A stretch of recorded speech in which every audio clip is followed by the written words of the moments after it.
మనతో పాటు జోష్ యాదవ్ గారు టీడీపీ నేత ఉన్నారు, ఆయనతో మాట్లాడదాం. జోష్ యాదవ్ గారు నమస్తే అండి.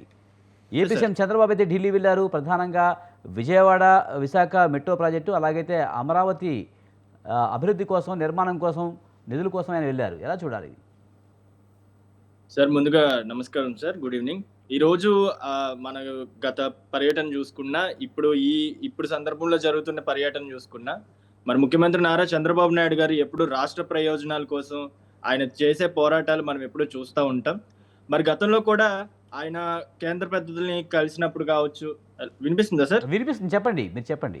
గతంలో కూడా కేంద్ర పెద్దల్ని ఆయన కలిసినప్పుడు కావచ్చు, అనేక విధాలుగా మనం అప్పట్లోనే పోలవరం బ్యాలెన్స్ గ్రాంట్ కావచ్చు, లేకపోతే రీఆర్గనైజేషన్ యాక్ట్‌లో ఉన్న పలు అంశాల మీద కావచ్చు, మరి అమరావతి రాజధాని నిర్మాణం కావచ్చు, ఇంకా మనకి సంబంధించినటువంటి విశాఖ స్టీల్ ప్లాంట్ కావచ్చు, ఈ యొక్క మనకి ఏదైతే ప్రధానమైనటువంటి అంశాలున్నాయో, మరి ఆ అంశాలన్నిటికీ కూడా కేంద్రం నుంచి రావాల్సిన సాయాన్ని రాబట్టుకునే ప్రయత్నంలో ఎప్పుడూ చంద్రబాబు నాయుడు గారు విఫలం అవ్వరు సార్.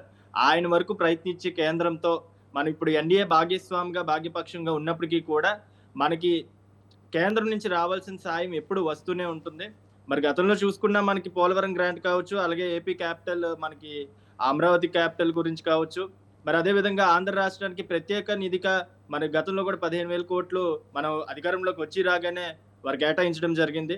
మరి అలాగే విశాఖపట్నం పోర్ట్‌కి కూడా ఆర్థిక సాయం చేశారు. విశాఖ స్టీల్ ప్లాంట్‌కి కూడా ఆర్థిక సాయం చేశారు. మరి రోడ్లు నిర్మాణానికి కావచ్చు, మరి అలాగే ఇరిగేషన్ ప్రాజెక్ట్స్‌కి, మరి తర్వాత ఇంకా చూసుకుంటే బడ్జెట్ కేటాయింపుల్లో మనకు మొన్న బడ్జెట్‌లో కొంచెం నిరుత్సాహపరిచినప్పటికీ కూడా, మరి గతంలో కావచ్చు, ఇప్పుడు కావచ్చు చంద్రబాబు నాయుడు గారు ఎప్పుడెళ్ళినా సరే వాళ్ళు సానుకూలంగా స్పందించి మనకు రావాల్సినటువంటి నిధులు ముఖ్యంగా మనకి గత ప్రభుత్వం 2019లో వైఎస్ఆర్‌సీపీ గవర్నమెంట్ అధికారంలోకి వచ్చినప్పటికీ కూడా వాళ్ళు మన విశాఖ మెట్రో గాని, విజయవాడ మెట్రో గాని, అసలు ఏ మెట్రో పనులు కూడా కాలినడక అసలు ఏవి కూడా వాళ్ళు కనీసం టేప్‌తో కొలిచే సందర్భాలు కూడా లేవు ఎక్కడ కూడా. ఈరోజు మీరు వైజాగ్‌లో చూసుకున్నా, విజయవాడలో చూసుకున్నా మనకి కేంద్రం బడ్జెట్ కేటాయిస్తున్నప్పటికీ మన రాష్ట్ర ప్రభుత్వం కూడా చొరవ తీసుకొని ఇక్కడ మెట్రో రీజియన్ ప్రాజెక్ట్ పనులనేవి ప్రారంభించారు.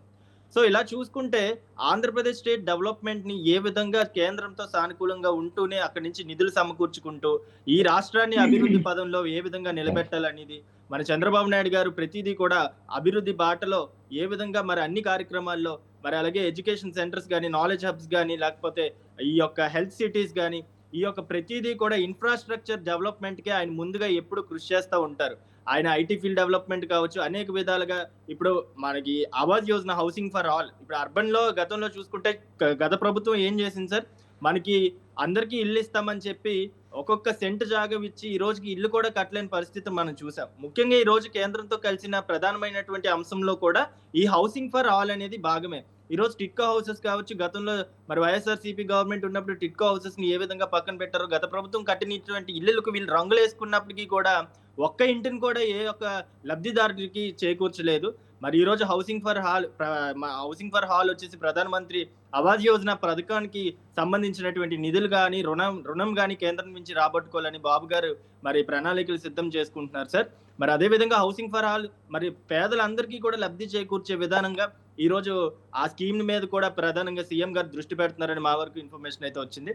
మరి ఈ విధంగా మన ఆంధ్రప్రదేశ్ ఇన్‌ఫ్రాస్ట్రక్చర్ డెవలప్‌మెంట్ కోసం కావచ్చు, అదే మరి హౌసింగ్ ఫర్ ఆల్ కావచ్చు, అదే విధంగా పోలవరం, అమరావతి, మరి గతంలో కూడా మనం సాధించుకున్న విజయం స్టీల్ ప్లాంట్‌కి కూడా 10,000 కోట్ల ఆర్థిక సాయాన్ని మనం తీసుకోవడం జరిగింది. మరి ఈ విధంగా చూసుకుంటే ఏ పర్యటన కూడా చంద్రబాబు విఫలం చెందరు. కేంద్రం నుంచి మనం సాయం రాబట్టుకుంటూనే ఉంటాం సార్. కానీ జోష్ యాదవ్ గారు, ఇప్పుడు చంద్రబాబు నాయుడు నిధులు తేవడంలో విఫలమయ్యారని చెప్పట్లేదు, కానీ మన రాష్ట్రానికి కావాల్సినంత ఆశించిన స్థాయిలో నిధులు వస్తున్నాయా? యాజ్ పర్ రీఆర్గనైజేషన్ యాక్ట్ ప్రకారంగా కేంద్ర ప్రభుత్వం ఇప్పుడున్నటువంటి ఆర్థిక వ్యవస్థని వాళ్ళు కన్క్లూడ్ చేసుకుంటూ ప్రతీదీ కూడా గతంలో చూస్తే మరి 2019లో ఎన్ని నిధులు సార్ వచ్చాయి మన జగన్మోహన్ రెడ్డి గారి గవర్నమెంట్ ఉన్నప్పుడు కావచ్చు. మనకి అసలు ఏ మాత్రం కూడా నిధులు కేంద్రం నుంచి మనకి రాలేదు. మరి అప్పుడుతో పోల్చుకుంటే ఇప్పుడు మనం భాగస్వామ్యంగా ఉన్నప్పటికీ మరి వచ్చిన వెంటనే ఇప్పుడు మొదటి ఏడాదిలో ఉన్నాం. మన బడ్జెట్‌లో కూడా మనకి కావాల్సినటువంటి నిధులు సానుకూలంగా లేకపోయినప్పటికీ కూడా ఇతర రాష్ట్రాలతో పోల్చుకుంటే కాస్త మెరుగ్గానే మనకి ఆర్థిక సాయం కేంద్రం అయితే చేసుకుంటూ వచ్చింది సార్. మరి 2019 నుంచి మన 25 వరకు ఇన్ని నిధులు మనం ఎప్పుడైనా చూసామా? మీరు కూడా ఒకసారి అర్థం చేసుకోవాలి కదా అది.